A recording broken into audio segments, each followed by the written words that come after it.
So in that situation, kind of expand on that we are not there to intimidate or intercede in terms of handling the situation. I think that that's probably been one major issue within the security company that I work for, watching other guards. Maybe I've even been guilty of it myself. This idea that we're being called there by the associate, we need to go and do something. A lot of the associates feel that way. You know, hey, you guys are wearing the uniform, you have the gun, this person's yelling at me, stop the situation. How does a security guard understand or know the difference between being a presence for safety versus trying to influence the situation and handle the situation or deal with the situation?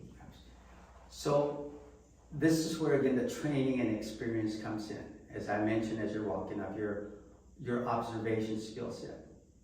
Okay, there's definitely a clear difference, a fine line between someone who is actually aggressive physically or is about to throw a punch to a person who's just been loud and verbal and just acting it out. There's a subtle differences, very subtle, but this is where, again, the training and experience comes in. Okay.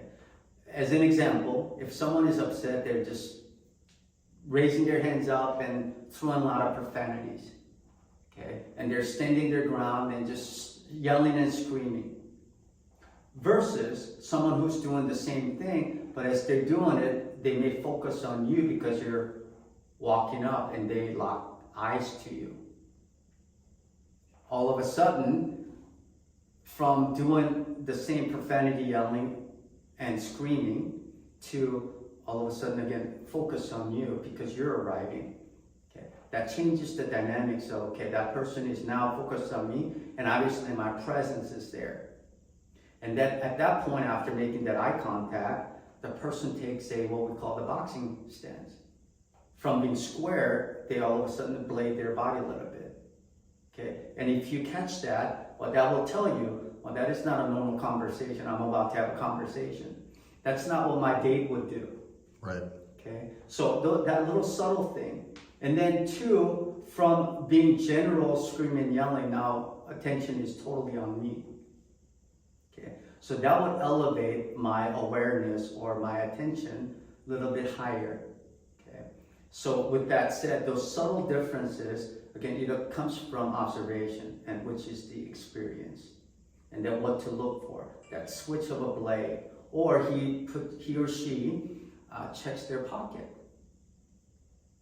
Maybe they have a weapon or maybe don't, but that's not a normal behavior for someone who demands the money, right, that they get their money back. Why would they need to be checking their pocket or the waist? Okay. So again, there's a subtlety with your observation skill on that individual comes to play. And even with that said, even if they may elevate, my demeanor doesn't change. Because again, I could always pull that big stick I'm carrying behind my back. Okay, but my demeanor is still calm, and I'm here to provide what? Safety for both parties. I'm not making decisions for the store, and I am not making decisions for the customer. Very important point you just made there, Jimmy. Very important point. So but my observation is on both, because I certainly don't want my client to feel unsafe, but at the same time, I don't want my client to be dictating, hey, you got to do something.